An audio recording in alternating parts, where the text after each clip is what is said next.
Randall,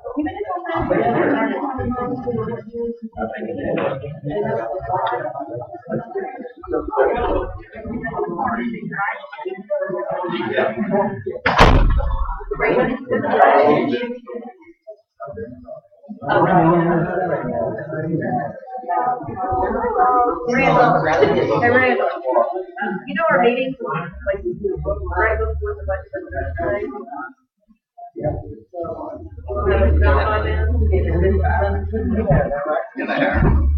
2 hours before? I mean, you don't have 2 hours. We'll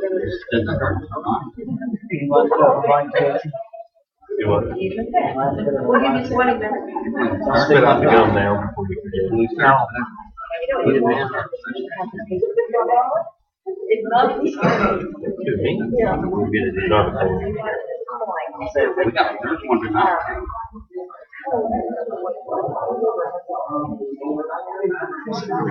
The governor. The governor debated.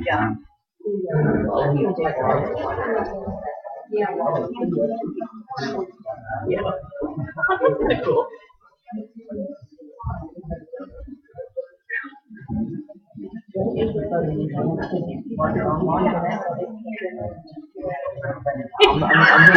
Don't listen to me.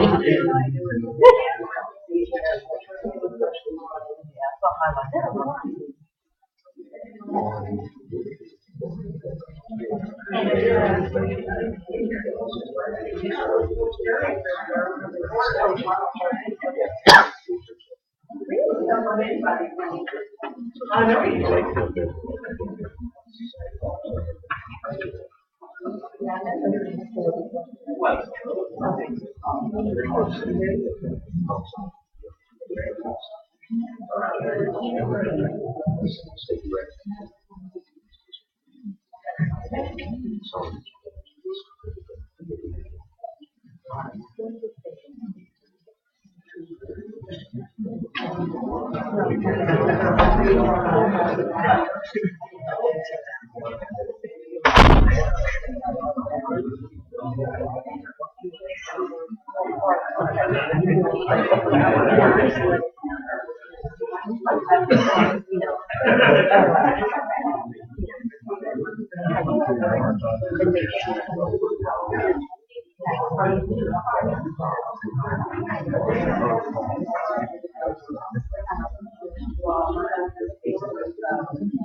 So, and around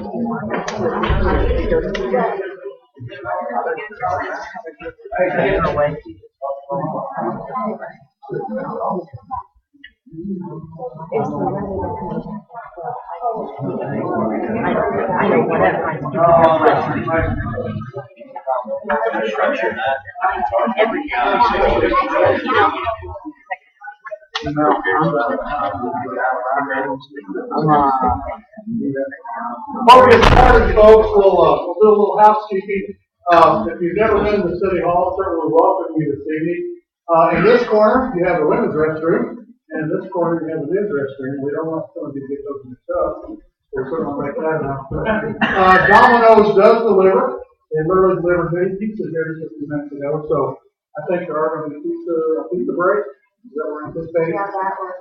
Chips, tea, coffee, water. Out here in the cooler, so I just want you to feel very comfortable today. It's an honor for us, those of us who work in the city, to be here tonight. I'm certainly thankful to WSLM for the work and the hard work that they've done in bringing all the candidates here.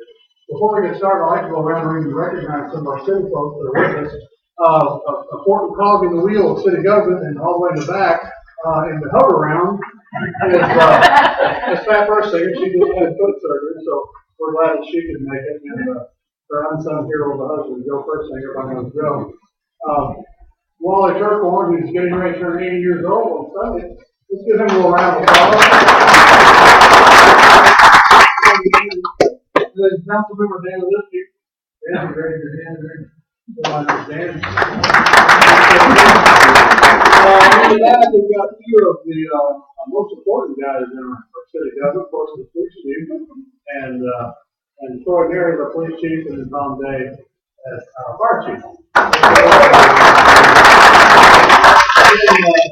Coming to your right will be the big dog.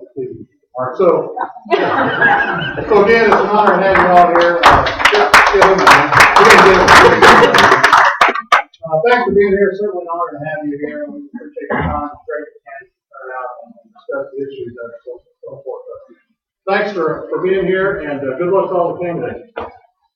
Drew, I'll turn it over to you. All right, good evening and welcome to the WSLM political forum for the Washington County, Indiana 2012 general election.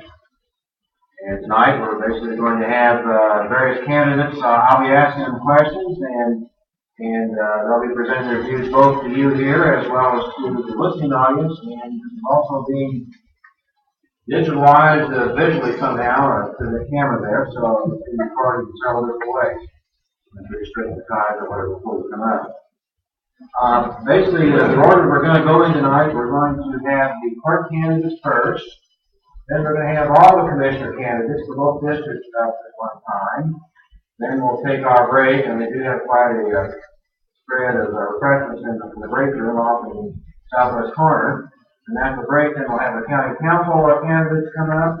And then we do have, I think, a few school board candidates, and we'll, if they don't have any opposition here, they can make a statement, and we'll see who we have. So, without any further ado, we'll have basically our clerk candidates, Jay Davis, the Republican candidate, and Shirley Rapp, the Democrat candidate, and come on down. Right up here.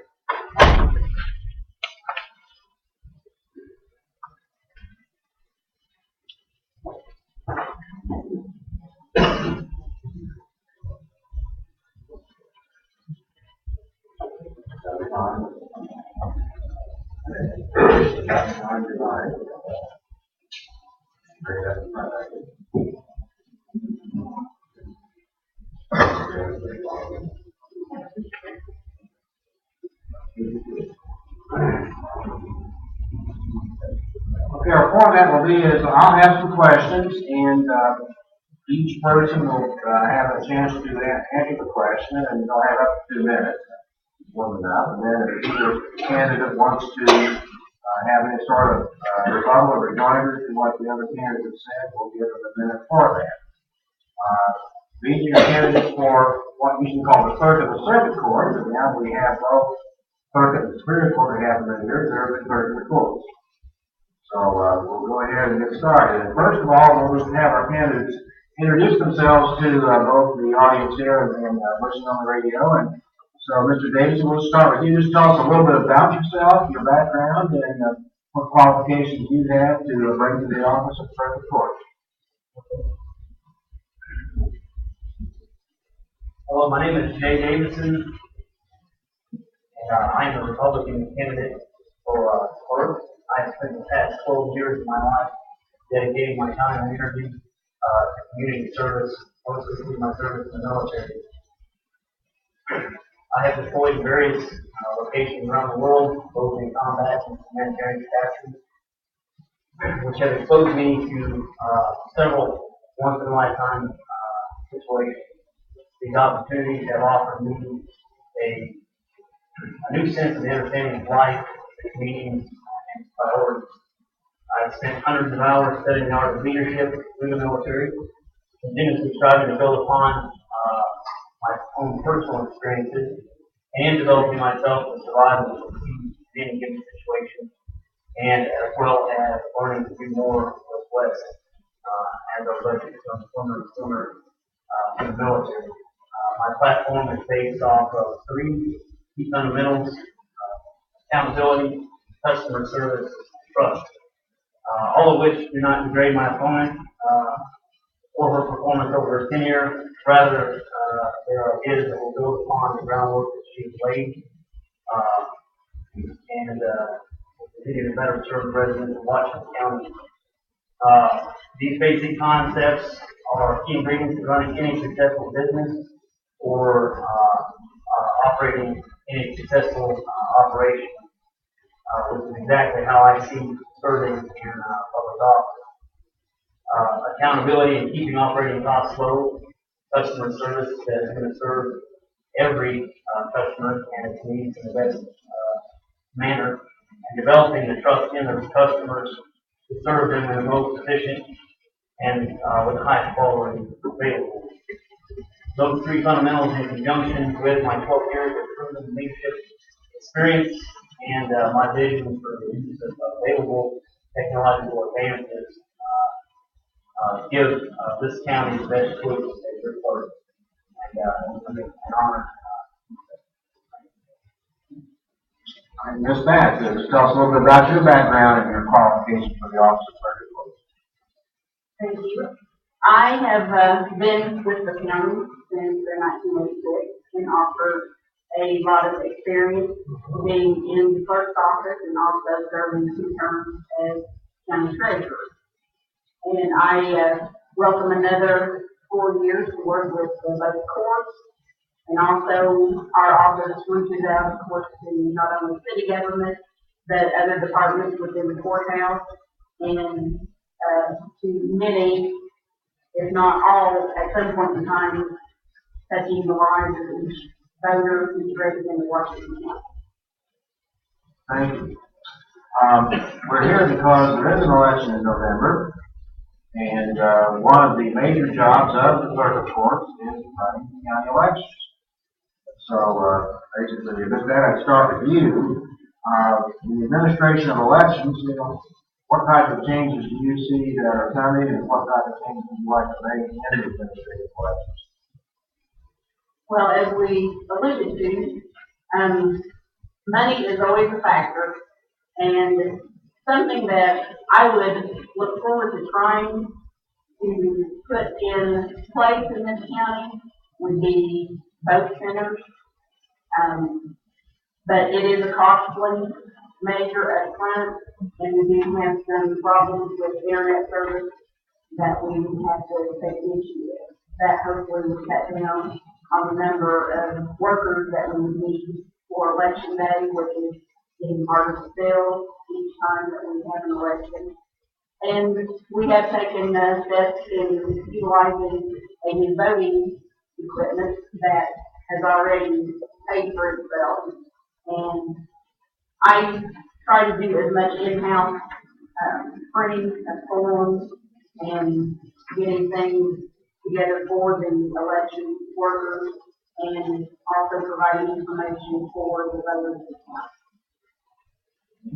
Mr. Davison, have you given any thought to ways that administration elections can be improved?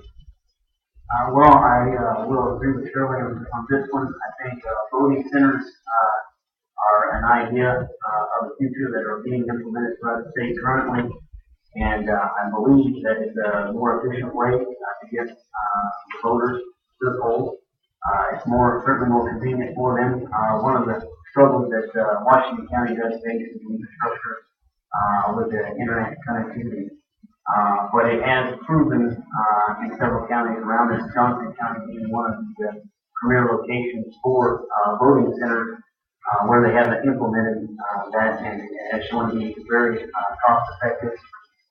Not immediately, but certainly over time it does pay off, and it has paid off in other ways of such as economic development, where you tie in the voting centers to certain local businesses that may not get certain voters in their area or into their businesses. So I do like the idea of voting centers, and we look forward to trying to bring that to Washington County.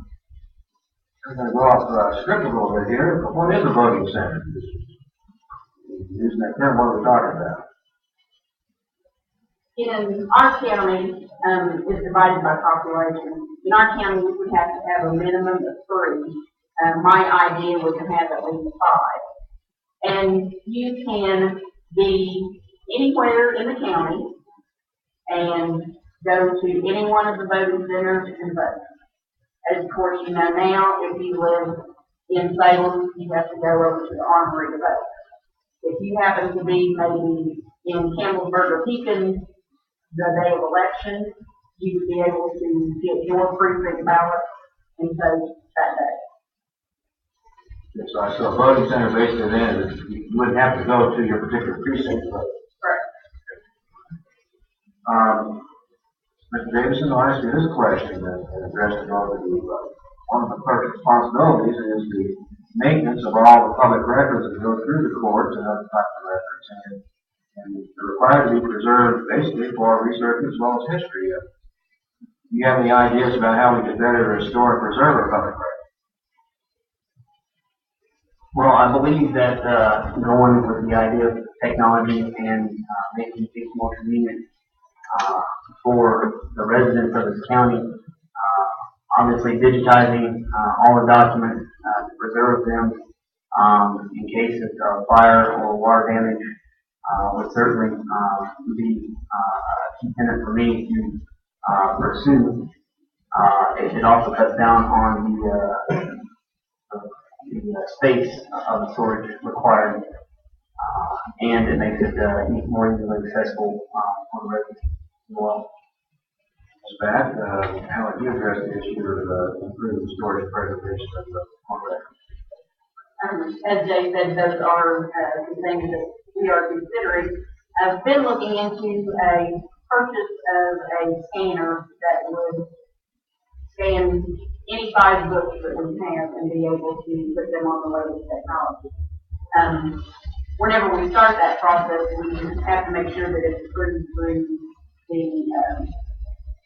state to their division, so that if the book no longer has to be held in the county, they will sometimes go ahead and house it at the state archives, or then you're allowed to dispose of it. And you just have to make sure that your technology is what we have right in front of us is going to be able to be available to future generations down the road. Currently, we have just started a project. The maintenance man with the county has been over to the Williams building, making this an off-site storage that is secure, so that we can take some books and some records over there, store them, secure them, so that if we need to get to them, we can, but they are usually records that no one needs on a daily basis. And we've also been looking at the attic. We had been fortunate enough to buy some shelving from Western Auto that they were getting ready to sell. So we was able to purchase some steady shelving at a premium price, which has helped not only our office, but we were able to get enough where we can put those in the attic and out the living building for some of the other departments. All right. The clerk's office is really an adjunct to the court, so we have to work very closely with the judges, the staff. So, Ms. Matt, what steps would you take as clerk to make sure that you did work together with the judges and the staff? Well, the first thing is always communication. Since we have also put in place a new case management system, which was a free program offered by the state judicial system, we had to take training. We have worked with each of the courts and their staff on procedures and basically covering if there's a certain area in cases that needs to have something taken care of, that not only one person knows how to make the functions of the case go ahead, such as cross-training, and we have done that and work with the state on other programs and then share that information between both courts. Mr. Davison, if you were the clerk, how would you ensure that you work smoothly with both judges and the judges? Based off of my previous experience in operating in multiple levels of leadership, it's always important to keep that open line of communication at all times. Not only communicating my needs to him, but but getting some feedback from her, giving them positive feedback where they can help me do my job a little bit better, to do it more efficiently. And I would offer the same to the judge, keeping that line of communication open at all times and offering solutions to ensure that we have a good partnership, that we can work better for the residents of Washington County. I think that cross-training would be necessary, as it is in the military. We always run a couple echelons up of duties and responsibilities, which has allowed them to have a better understanding of what we do at a lower level. And as well, I can understand what they do at their level to help them operate just as efficiently. Next question I'll address is just the use of technology in the clerk's office. Mr. Davidson, do you have any ideas or proposals about how to further use technology in the operations of the clerk's office?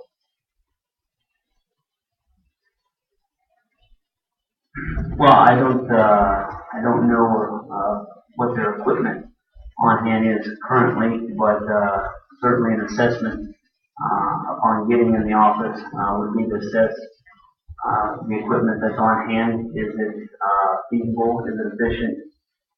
Is it the best product that we have to give the residents of Washington County our best product to operate efficiently, but offering them still a high quality product? So I would have to be there in the office behind the desk to look at the programs and equipment that they have on hand.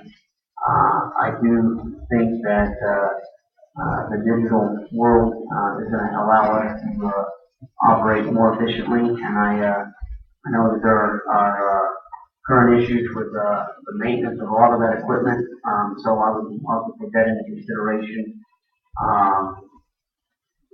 When I'm figuring the budget, I see from previous budgets that there's a lot of money that goes into the maintenance and repair of a lot of the equipment used both on the judicial side and the election side. Ms. Bath, how would you improve the use of technology in the clerk's office? We have been using email a lot more than we used to. And we have purposely had to do that because a couple of state agencies now require us to scan documents and email to them. They would like to cut out as much paper. I know storage is a problem on their end as well. And it's a lot easier and cost effective whenever we don't have to run a piece of paper through a copy machine, when we can just pull a file off the computer and email it. We have some of the older requests for older documents. If we're able to do it, we can scan those in and then email those to whoever's requesting them. There's some things that you can use relatively quick and simple and easy, and then there's others that you still have to maintain the paper method. Public has to have access to the clerk's office in many ways. Ms. Bath, are there ways that public access to the clerk's office could be improved? We have, in fact, today we had a lady in that came and wanted to research the divorce.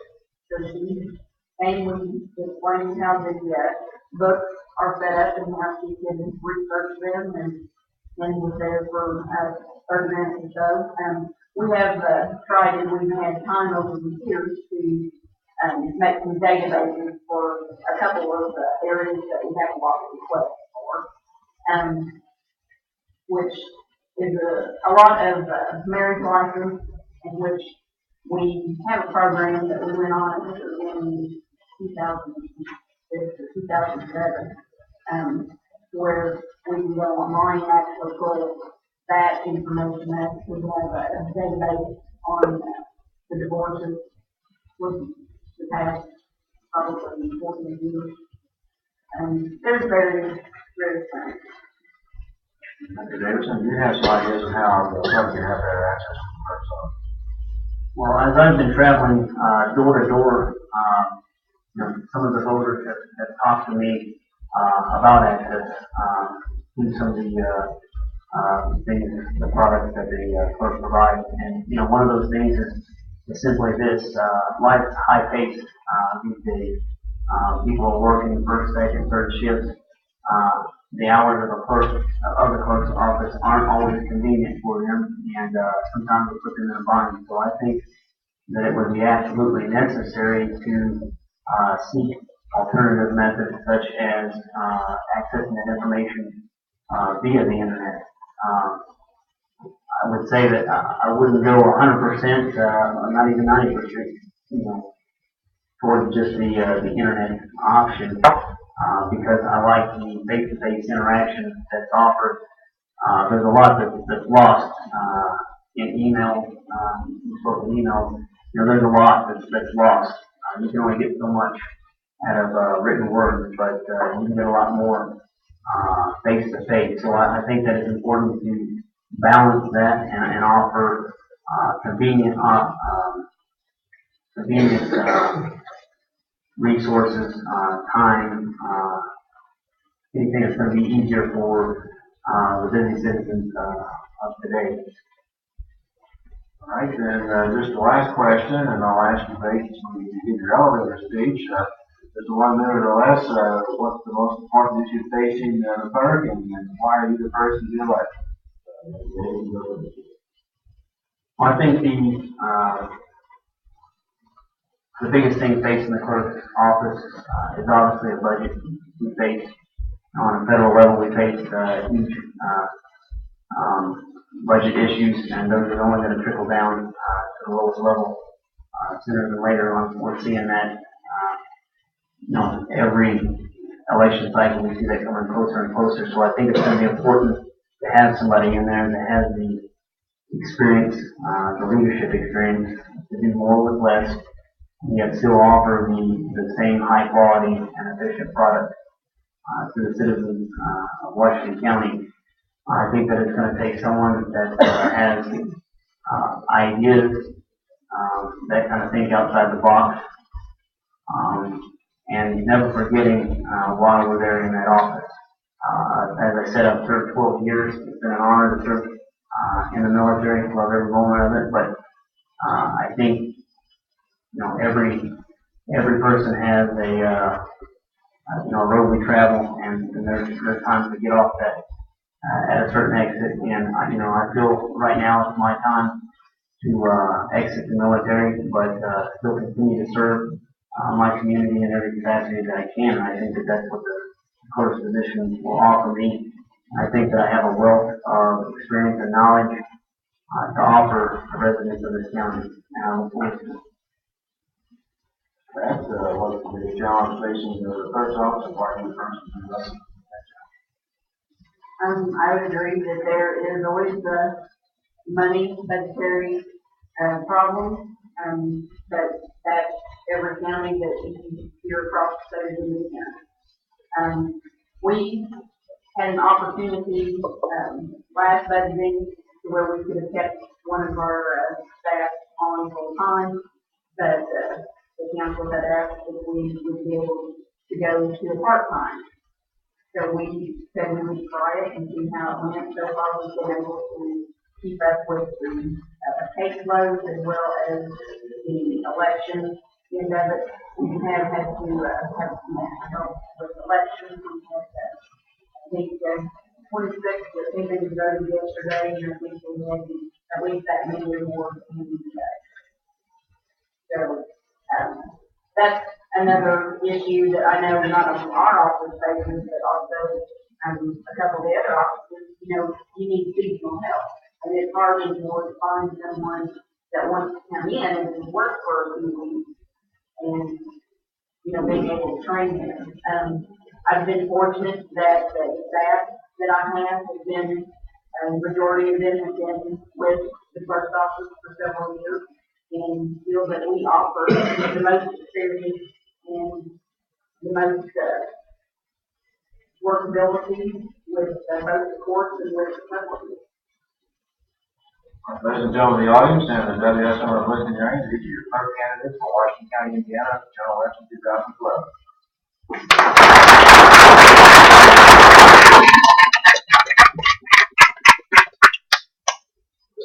All right, now if we could, let's have the commissioner candidates for both districts. And I'd ask the three candidates for District 1 to sit over on the east side of the dais, and the commissioner candidate for District 3 to sit like in the middle of the dais.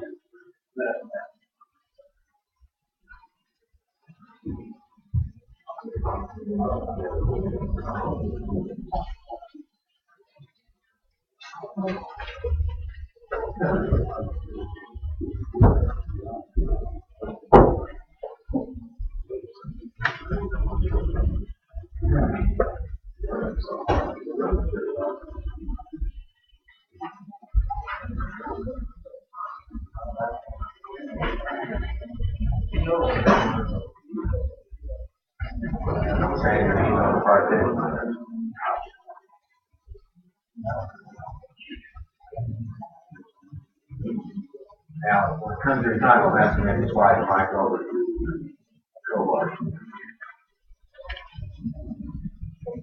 All right, basically, county commissioners are basically the executive of the county. It's a three-member body, and two of those positions are up this year.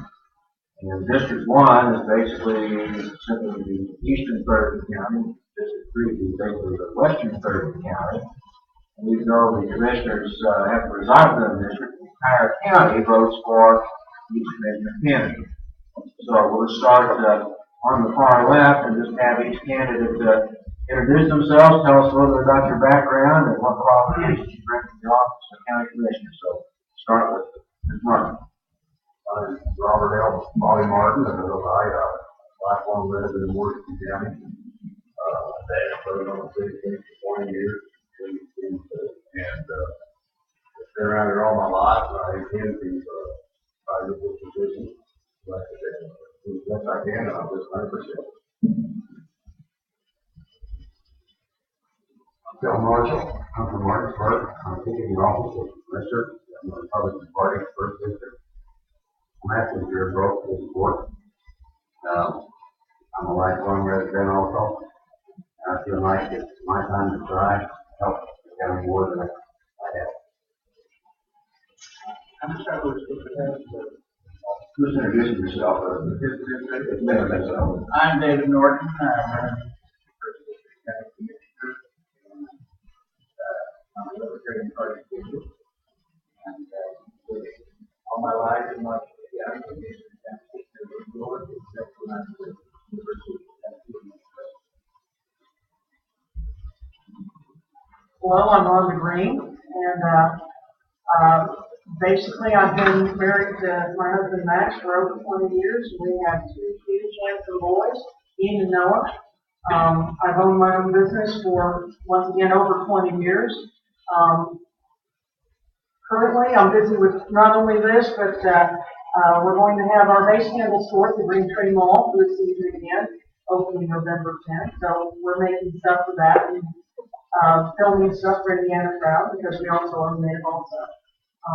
So there you go. My name is Dave Brown. I'm currently commissioner of District 3, western side of the county. I've lived in Campbellsburg all my life. My wife Reba, we've been married for 42 years, have 2 children, 2 grandchildren. My daughter's a teacher at West Washington High School. My 2 grandchildren are Tyler, a senior, and Katie, a junior. Adam is a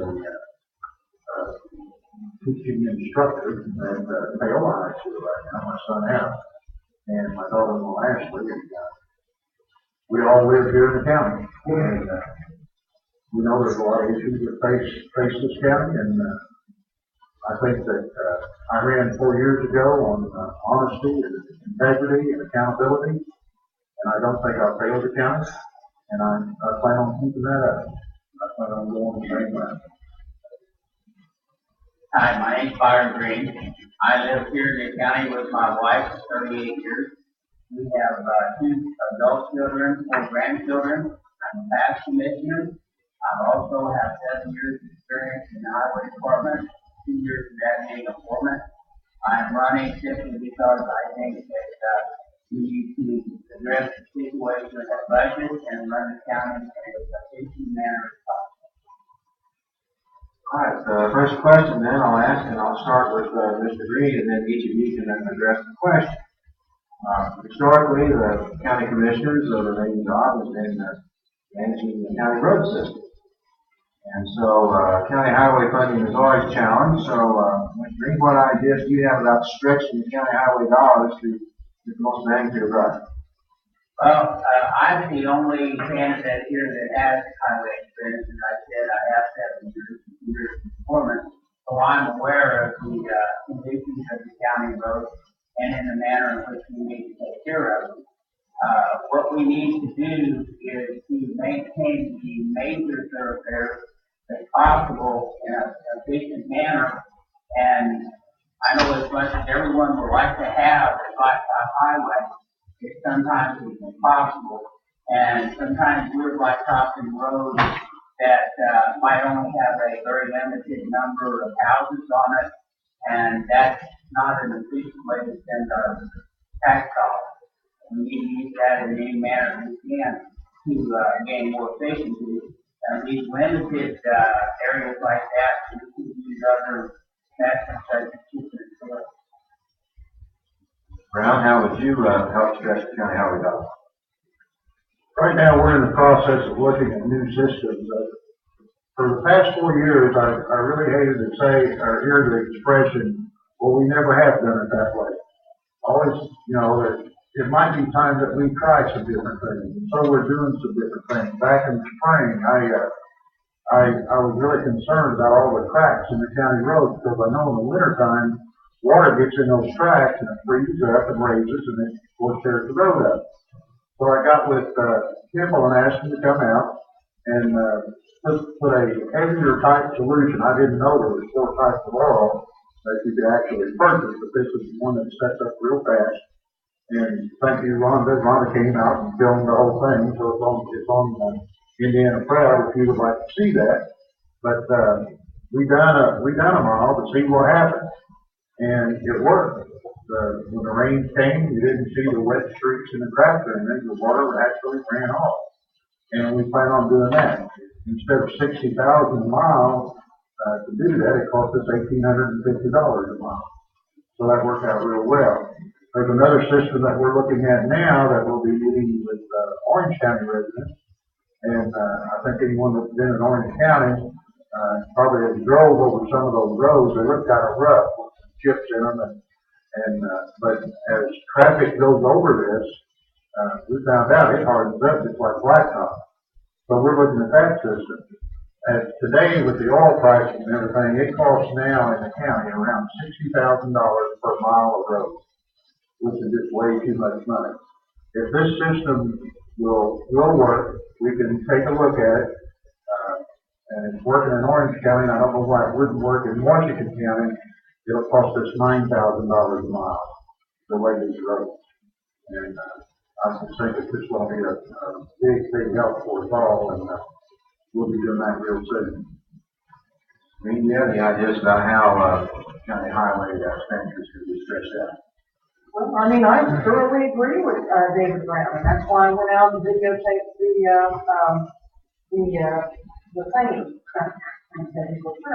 the laptop thing. But I believe, just like David Brown, that a series, a heavy schedule of maintenance is what we really need to do, as well as blacktopping those roads that cannot be saved. But if you go ahead and maintain them and fill the cracks and look at other surfacing opportunities, you stretch your dollars a lot farther than $60,000 a mile, which is uncool. I think we have like over 750 miles. 790. Okay, so there we go again. But it may sound strange, so I went ahead and I was running against David Brown then too. But if it's good for the community, it needs to be out there. And David Brown has some really good ideas on the roads in our valley, it needs to be out there. Mr. Norton, do you have any ideas how the county highway dollars can be stretched further? Well, I've got, my undergraduate degree is in mathematics. I did master's in statistics from the University of Texas. Master's in industrial engineering and medical science. I could use that to evaluate maintenance costs by versus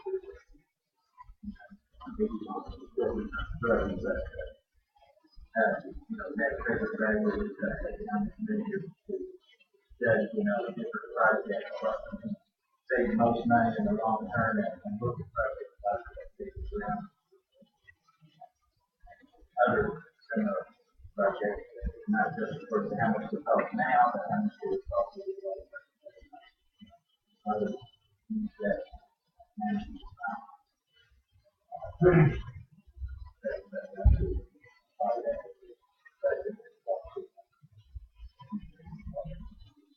Mr. Marshall, do you have any ideas about how we can stretch the county highway dollars? Something got down here, there's not an answer here that's not good. We have to conserve, we have to save, we have to use every possible resource we have. If reserve is okay, if we can't remain back to gravel roads, the county knows we're going to build, we have to have the best road we can possibly do. That's what people look for when they come here to grow. So, being new, not knowing the structure, David working with people. Like I said, there's not an answer here amongst all of us that we can't try to hold on. And that's what we have to do, we constantly looking for new ways to save money, to stretch 790 miles out. Martin, do you have any ideas about how the county highway department can operate like this? It's actually, the road, David and Dave's talking about Orange County, I was not over that. That's why I do a lot of driving in other counties, the park and that type of thing. Every day I was for Orange County, what they've got, even that's not so far.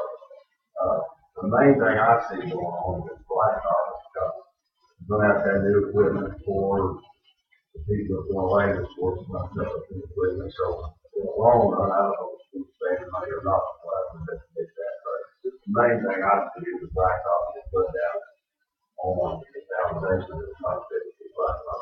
I don't know how that will get first. All right.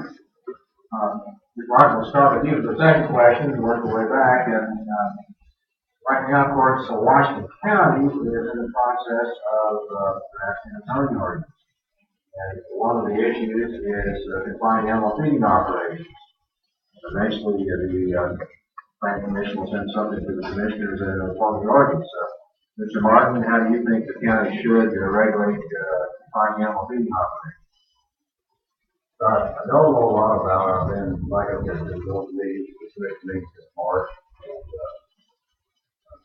I'll be seeing the kids kind of inform their life and that type of thing. And my opinion on that is you're going to have to draft an ordinance, some type. Everybody's going to agree that they all want to do. You get some type of ordinance, then there should be agreement with the property owner, farmer, and I see whoever, if they want to vary from that ordinance, and that's we have to then make that contract and it can be agreed upon and several months of that. Marshall, how do you think confining animal feeding operations should be regulated? One of the special setbacks where I've investigated is different areas, different places. The council, the planning commission right now is in the process to come up with it.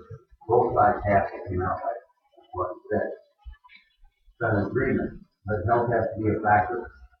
A person's livelihood as a farmer has to be considered. Growth of the community has to be considered. And I think at this point, all we can do is wait till the planning commission comes up and work with that.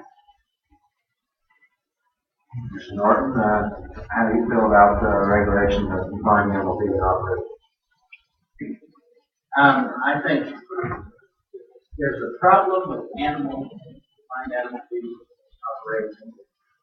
The commissioners who write an ordinance would address confined animals, not the comprehensive zoning or separate residence and house trailer.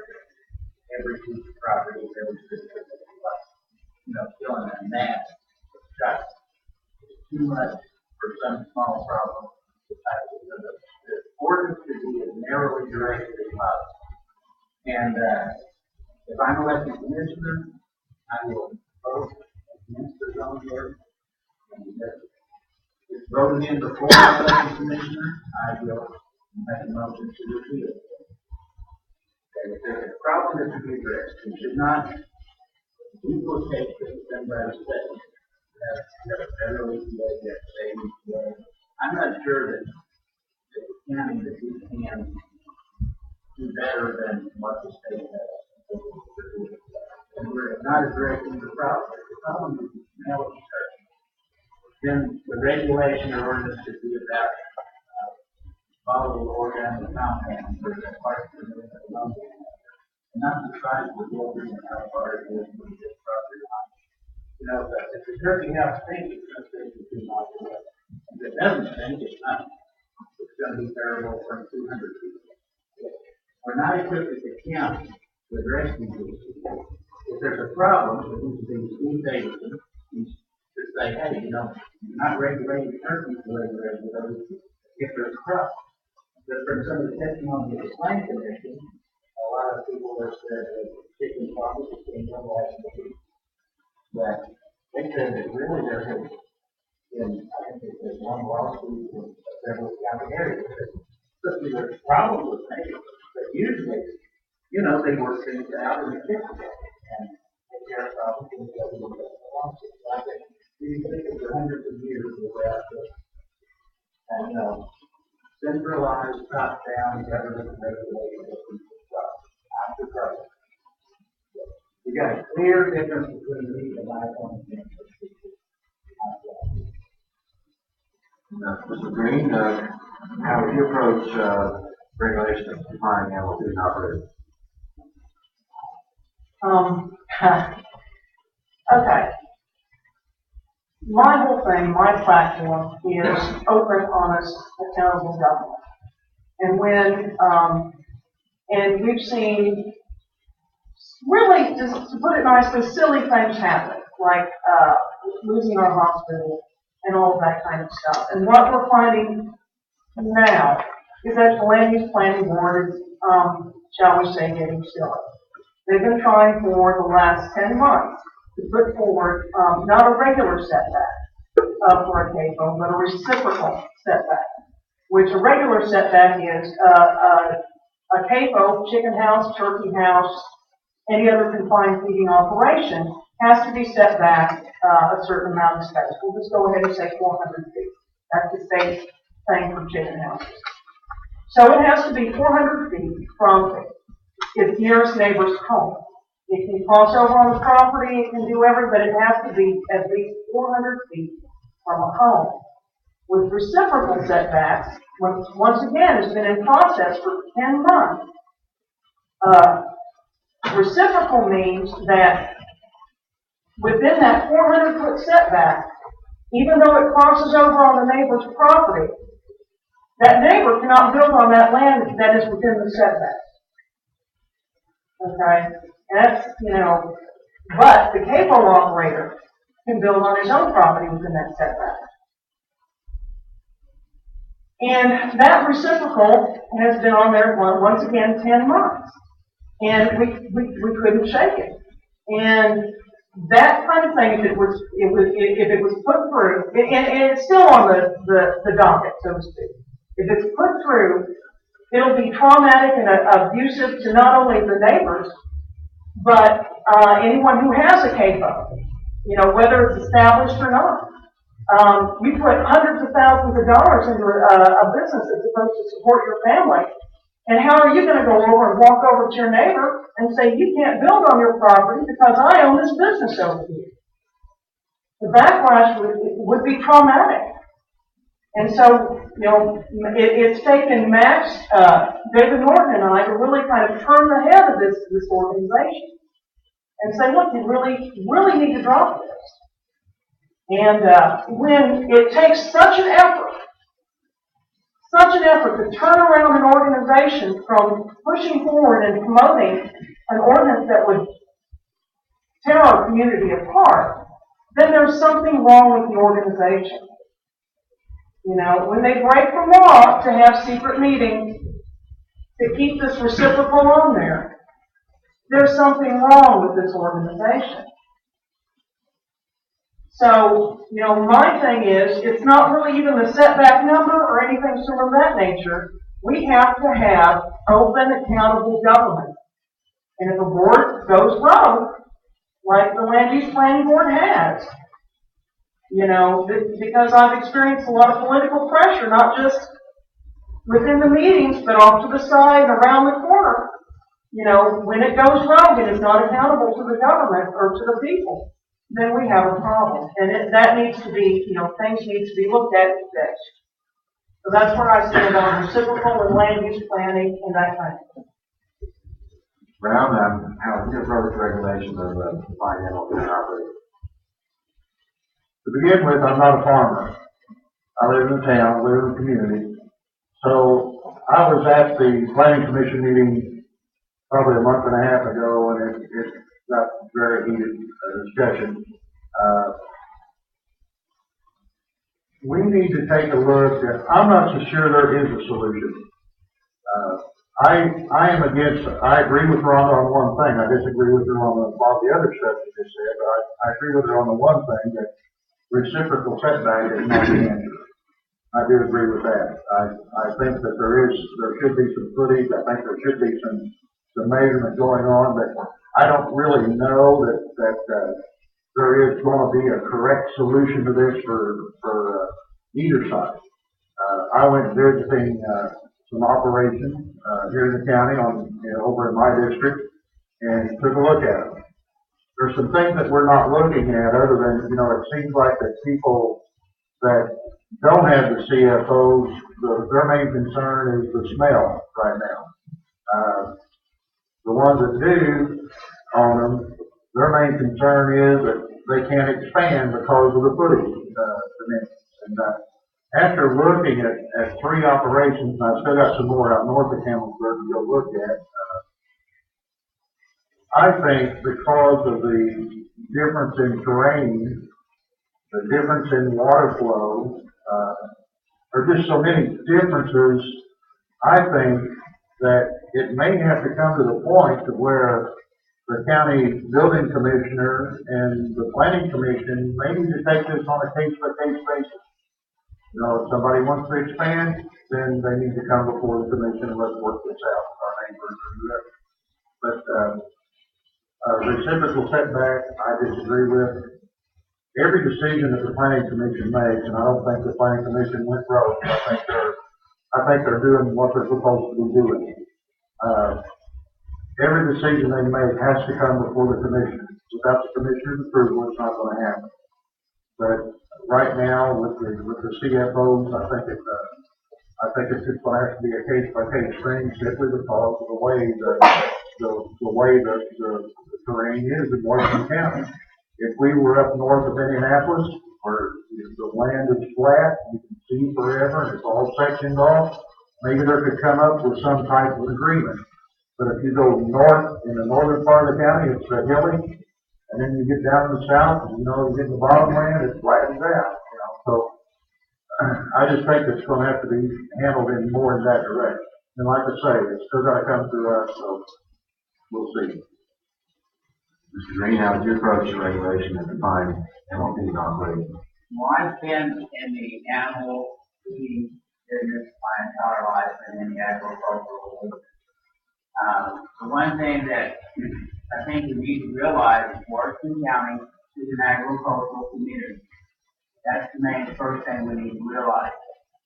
One of the things also that we need to realize, and they're talking about here, is with the meeting the other night, Tyson spends $260,000 annually in property taxes here. they're investing $18.45 million in our county every year. So we're talking economics here that we need to keep preaching economic growth, and this is an opportunity. We just got to find a solution that we can, as good neighbors, can live with. So one of the things is like one neighbor said that he was for 750 feet setback from property line. One problem with that is that that's going to just eliminate so many opportunities for people to expand or even to get into business. And I was glad to hear that tonight we're talking about confined feeding and not specific poultry or chickens or this, because it needs to be addressed as confined feeding. The confined feeding, people have a misunderstanding, it does not mean it's inside a building. It can be outside. It can be fenced in an area. And that is the confined feeding operation. So, and as David was saying here, we have the situation of water, this and that. DNR has already established all these facts. You cannot put any type of confined feeding operation in place without their specs. They come in, they do all this. If the soil will take this, if the water runoff, and process inflow. These are already standards stated that you have to abide by these. So a lot of the regulations that we're trying to address here are in place. I think what we need to do, and by being in the livestock business my entire life, I have found that when someone manages their livestock in a proper manner, they achieve more and do better. If you don't take care of your livestock business, you don't do it well. I think what happens, I have neighbors that have chicken houses. They do a fine job. I honestly don't sell them unless they're cleaning them out.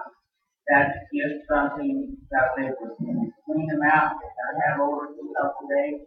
And then I go by some that maybe weren't managed in a manner that they should be. And I think that's part of the problem. I think Tyson or Purdue or whoever is in this business should become a partner with us in the maintaining of these in a neighborly manner so we can all get along here and create an economic growth factor for our county.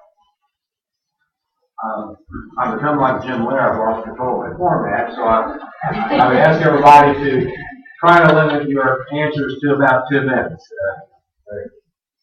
I can't walk and TV at the same time, so I can't use the Wi-Fi and look at my notes. Next matter, there's been discussion about whether or not should be a county manager, because county commissioner is kind of split authority with the county executive, and it's a part-time position. The county council, they're the fiscal body, and the 7 of them meet once a month. But we'll start with David and then work our way to the left. Do you think Washington County needs a county manager? Okay. No.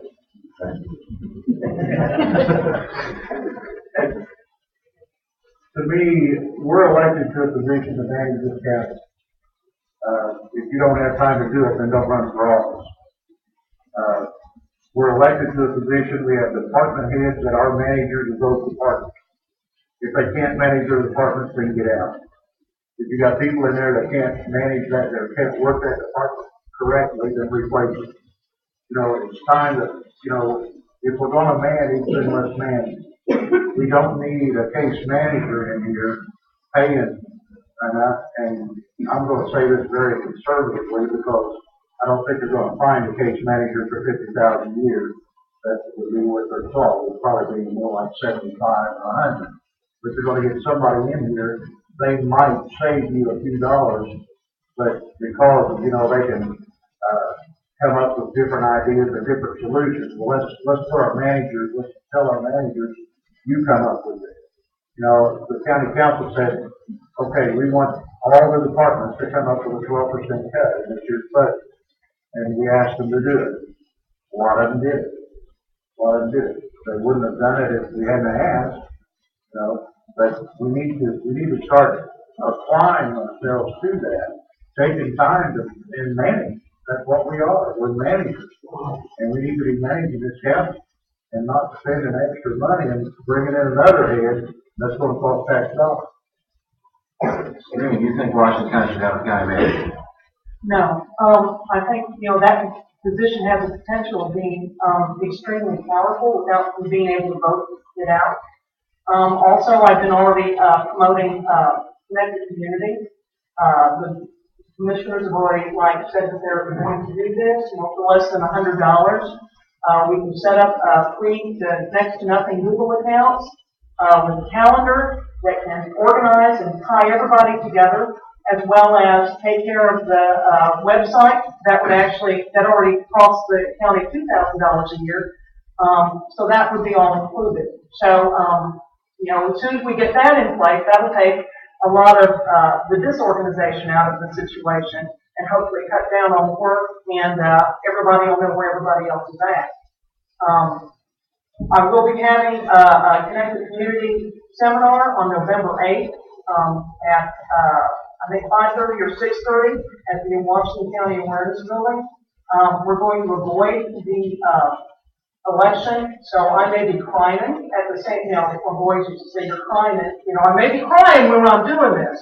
But it's important for the community to know that there are little to next to nothing opportunities for website development, being able to project your organization or business out onto the web as well as organize it. So once again, connect the community. Less than $100 gets everyone organized. Mark, do you think Washington County should have a county manager? No. It would be an extra layer of government between the voters and the end process. It goes to the voters, to the commissioners, to different boards and employees, and put a manager in there, filtering it all through one person. And we would have more power than the people that we elect. So I agree 100% with David. In fact, I'm against using boards with the bad economy. We're liable to hit for a double dip. There's a lot of reasons to expect that in the economy, and I think we need to back them down the hatch. We're not trying to go back to all and move to the same place. I think we should manage like Gary Johnson and their candidate running for president in the Libertarian Party in New Mexico. We reduced the number of employees in the New Mexico state government and had 11% growth.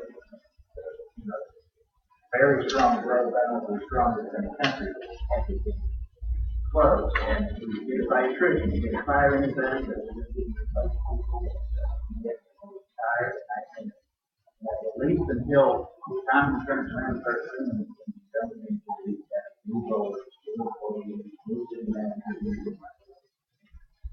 Mr. Marshall, do you think Washington County should have a county manager?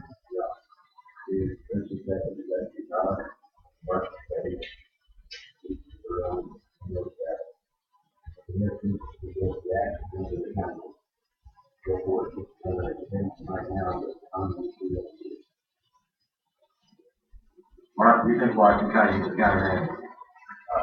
I'd say this is spring, Mike, due to the expense of salary. Since then, I said these 3 days in front of here, he's not pretty sure. So, therefore, I say no, and also obviously that we get. Mr. Green, do you think Washington County should have a county manager? Well, I think we're all in agreement that we don't need a county manager term. One of the things, I wouldn't be running for this office if I didn't think I was capable of managing with my job. And I think that is one of the things when you run for any position in the county, you should take the time and say, am I able to keep the job if I have the time? And since I'm running where I feel like I'm qualified, and I also have been able to 100% of my time in the job. All right, Mr. T, we'll start with you on the next question. Washington County Detention Center. Looks like it needs to be expanded. If so, what should be included in the expanded Washington County Detention Center? Well, I got the choice of two here. Yeah, there we go. I'm not as into, once again, it needs to be out in the open. Whatever decisions are made on the process of building a new detention center. I'm not real sure, once again, I'm not real sure about, the needs or whatever, because, I'm not a party to the, meetings that they're having at this point. They're not reported and put up on Indiana Proud. I really have no access to the details. Have not been invited to watch or participate at this point. And cannot make an educated, decision as to whether we need the, detention center or not. I've heard a lot of, that we're, stuck to the gills and we have to have more space and that kind of thing. And I can see the argument that, if we had expanded years ago, then we could have had rent and been paying for this and all of that kind of stuff. I can see both sides. But once again, there's no real evidence or real proof or real facts and figures that I can chew on and actually give you a good answer on. Because once again, I've not been party to the meetings, and no one really has. So, if we can save $1, if we can, if we need it, then we need it. If we don't, then we don't. Mr. Norton, do you have any thoughts on what's included in improving Washington County Detention Center? Well, I don't know the details of, exactly what the kind of building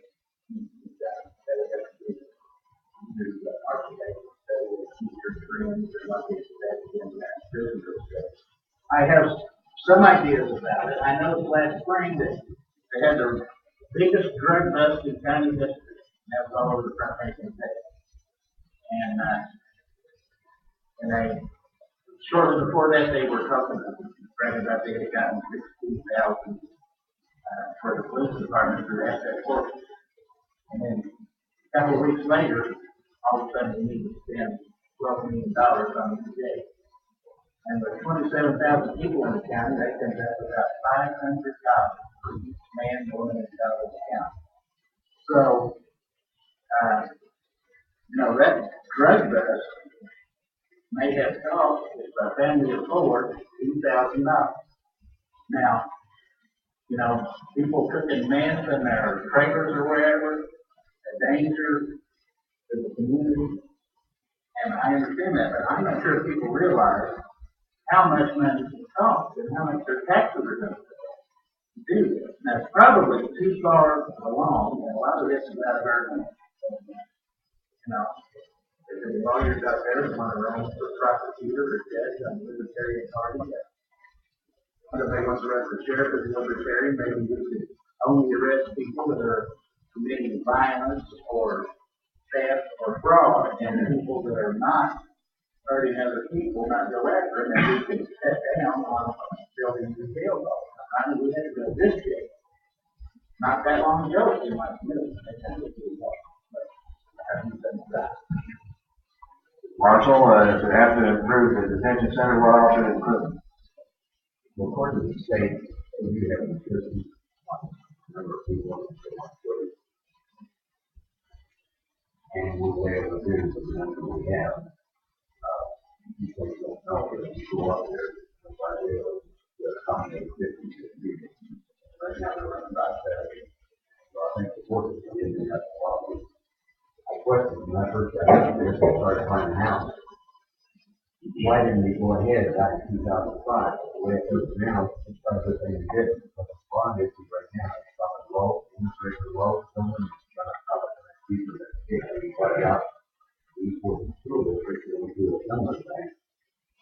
Therefore, we do have to go. It is progress, and we'll be paid for that rate. And yes, we do. I think we have worked out on the way across the world coming in. Besides the fact that it's got to be built, it's stay within state statutes, and it has to be approved by the Department of Corrections. I think it's good as permit, so it is built. It's not built underneath the state. There's some shady stuff going on. The fact is, crime does process money. We have to take care of it. We go on single one street. Therefore, the light, but it has to be built. Mr. Martin, would you have to make improvements to Washington County Detention Center? What else would you put?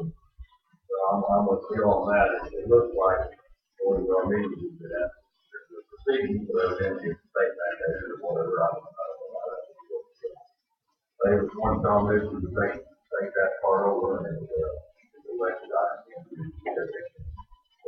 that's all of it, what they want.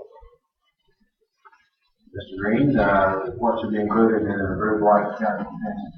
Well, I think one of the things that, not only are we gonna have to enlarge capacity, for inmates, but also if anybody has been fortunate enough or unfortunate enough to, get a tutor, he operates out of a closet. This person has absolutely no room. So they need to, they're gonna have to expand his facility. The situation, and we've all heard this, if you build it, they will come. Well, unfortunately, they will come down here. But one of the things we can do is if we build this jail, we can generate income by taking prisoners from, and inmates from other parts of the county, surrounding us, and parts of the state. It could possibly generate income to help support itself. It's just an issue that none of us are proud of, but it is a fact, and we are facing by the overcrowding, the possibility of some previous type lawsuits. Mr. Brown, what all should be included in the detention center, but does have to be improved? Okay, about 8 or 10 years ago, a set of plans were drew up for expansion of the jail, and the county council turned those plans down. The sorry thing about it was they'd already spent $500,000 to get plans done. And so that $500,000 was just sitting there. Fortunately, our QAW is using those set of plans modified, and they've done it for no cost. They have paid in the first place at no cost. But if you go out and Judge Newkirk, please correct me if I'm wrong, but our jail, I think, should hold 52 prisoners. And I think there's 96 in there now. Is that correct, Judge? Well, varied by day. And then, there's 2 cells for women, if I got that right. And there should be 4 in there, and I think there's like 19. So it's a big problem at the jail. The plan is, and I disagree with Rhonda because John reports every commission meeting on gives us an update on what the progress is on the bill and the information that they do have. I think everybody's saying, well, what are you doing? What are you doing here? And what are you doing there? We're going about this very cautious. We're looking at bond issues. We're looking at things that, so the taxpayers will not be actually being broke down by paying all the additional taxes paid for these things. So we're looking at different options. We've hired an attorney to help us in those areas. But we need the jail. There's no doubt about it. It's new, and we're going to try to do it in phases. And Judge Newkirk's place is in one of those phases. It may not be the first phase, but it's one of those phases that we'll be adding a bigger courtroom in an area. The new jail, the proposed plan, will house 247 prisoners with video visitation. That means it's the same amount of people because when people come to visit prisoners, it's through computers. They don't have to have a jailer go out and back and get them and bring them out front and all that other stuff. They'll do it from their room to there. But I think it's going to be a good system. Yeah, it's going to be expensive, but we're going to have to be very cautious because we don't want to put this burden on the taxpayer as light as we possibly can. There's already been a phone call made. Of course, one of the prisoners, they get the end of it, they're going to call. And they're going to try to get an attorney to do it, but I think they're easing up because we are in the process of doing it. But I think it's important that we proceed with this and keep going. I hate it that we look at a county this size has to have a bigger jail.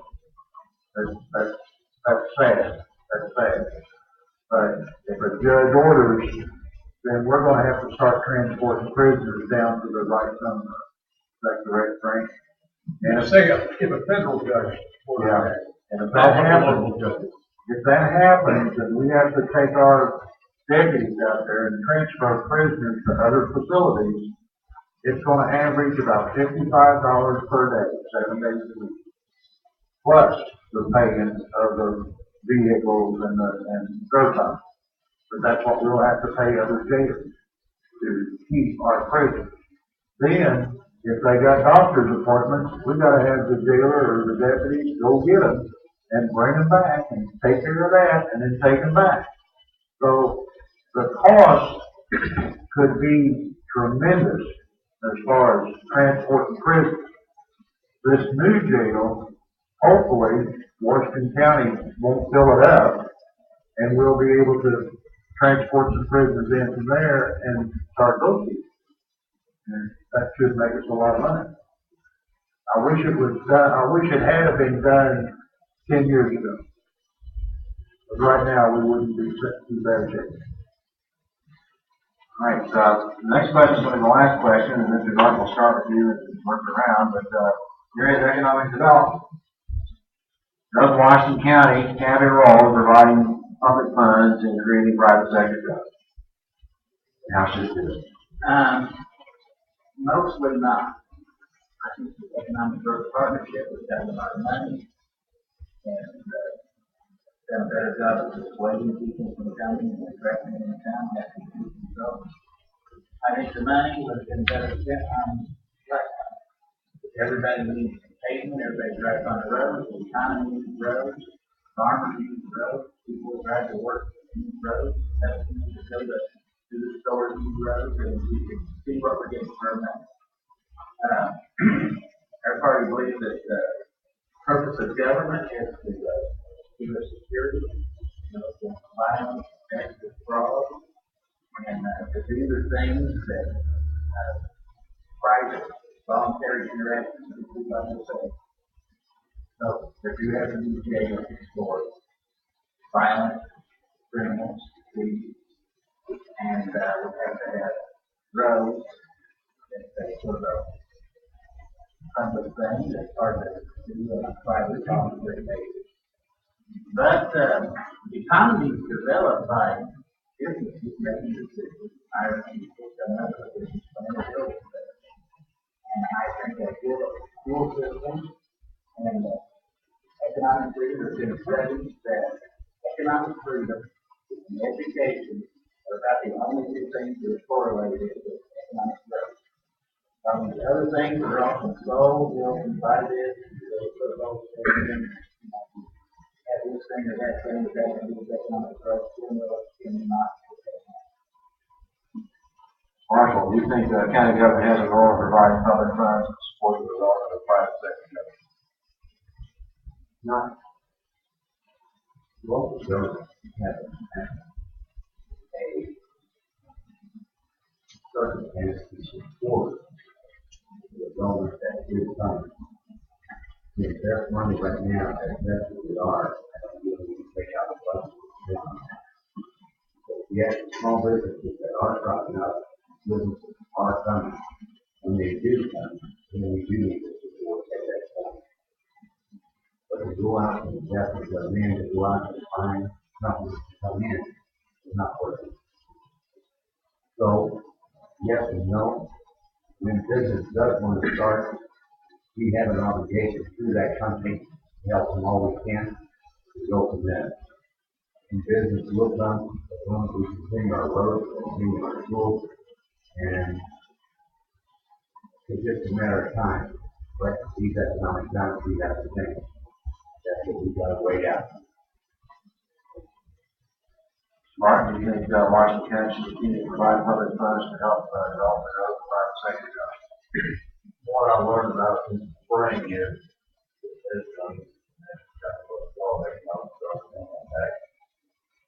most of them use for that, and they jump around. I think now they do things with pretty much 1.5, especially for roads and that kind of thing.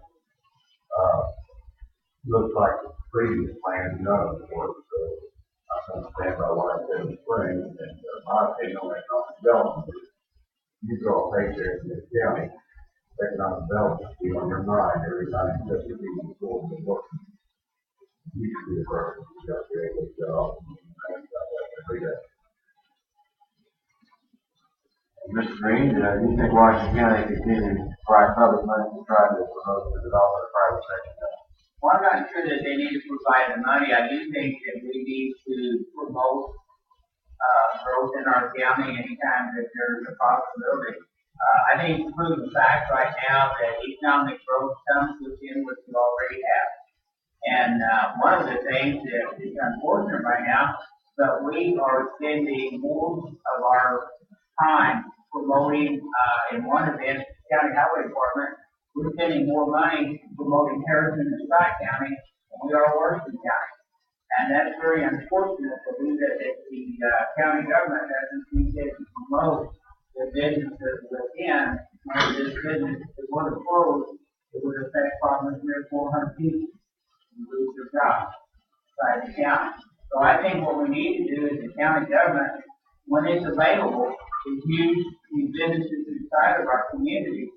And but yet at the same time, always keep looking for the opportunity to draw new businesses into.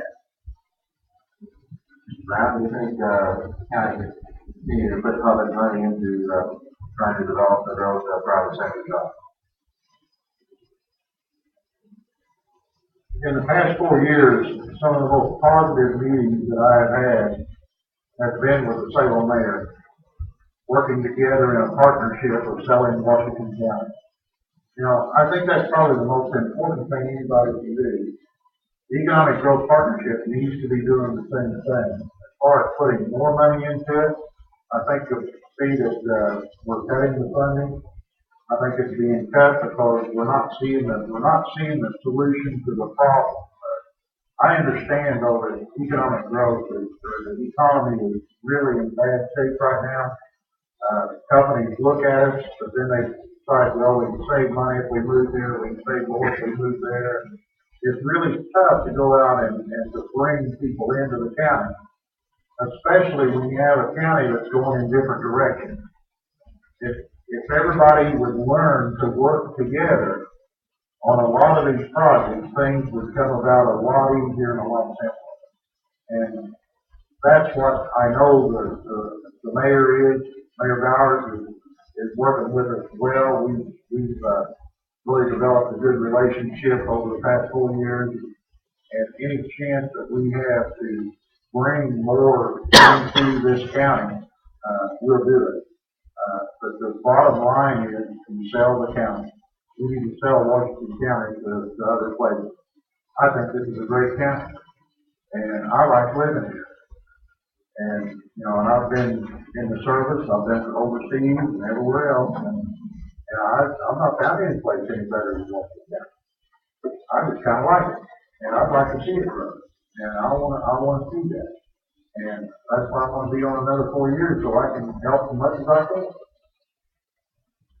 Mrs. Green, do you think Washington County should continue to provide public funds to help promote the growth of private sector jobs? I've been watching meetings in county government for over 6 years and been recording and putting it on Indiana Proud for just about that long. And you know, don't give money to the partnership. Well, we've spent hundreds of thousands of dollars with the partnership. They've had their secret meetings. We now have an empty industrial park and a dysfunctional organization. You can see, you know, another board that went rogue would be the hospital board before St. Vincent. Rumor has it $12 million disappeared. You know, we have no idea, no way to know as the public what actually did happen. And I tell you, from experience, watch the land use planning board. You know, I'm sure that it's a gratifying feeling to think that they're doing a good job, but they have violated state law 4 times. You know, they're not taking in community input. And as experience, not, you know, there goes Wanda again, but I'm telling you, you watch, this is going to cost you. If we can't get this turned around, if we can't as a county government get our own governmental departments under control and have them follow the law, report to the community, and feel, you know, it's going to cost us again and again and again and again. I'm telling you. So, I mean, you know, We need good government. You know, if we don't have good government, we don't have economic growth. Period. It doesn't matter if you spend hundreds of thousands of dollars, we have. It's not helped. We aren't under control here.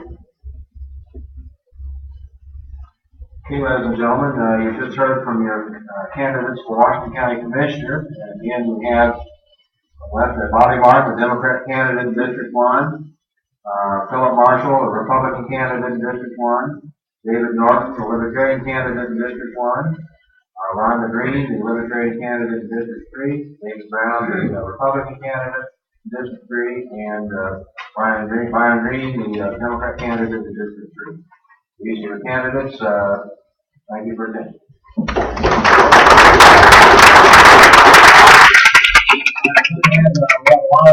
Refresh with the break. We're going to take a 10-minute break and then come up with the 4 county council candidates and then the school board candidates.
It's just you. I've always told. Maybe these slides.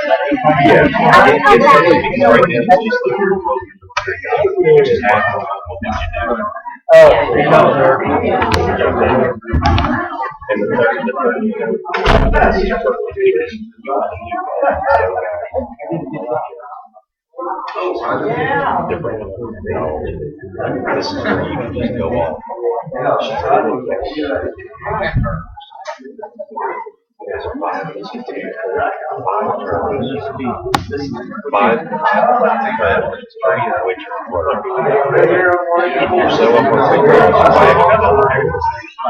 Internet's been around since 2008, and you're just in 2012 talking about internet. That was the only things I was thinking. That's okay. I don't think you can do it. You're right. You don't have to do any. I thought there would be 2, but you get it with the page.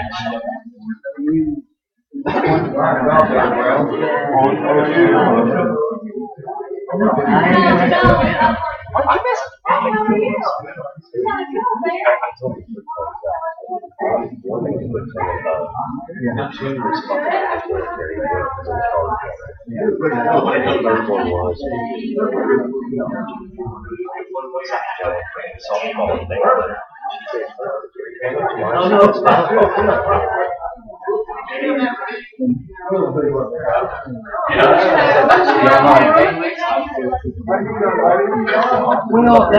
was trying to get there.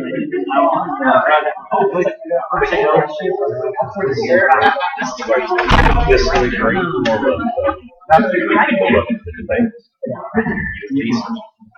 You got it. So yeah, you're right. Did you have a chance to look at that? I've glanced and I didn't get a chance to read it all. That's all. You got something to do. They threw an attorney into the LGF? The exact same letter you letter.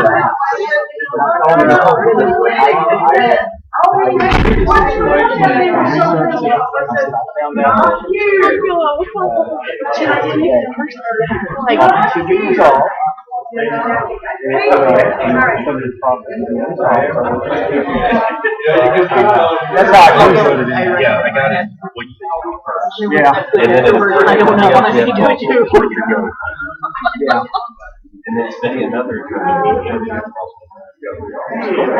Well, I get the yeah. But I like to point out the situation before. Well, I told you earlier today, I said I sent in a letter. I said I sent it to you.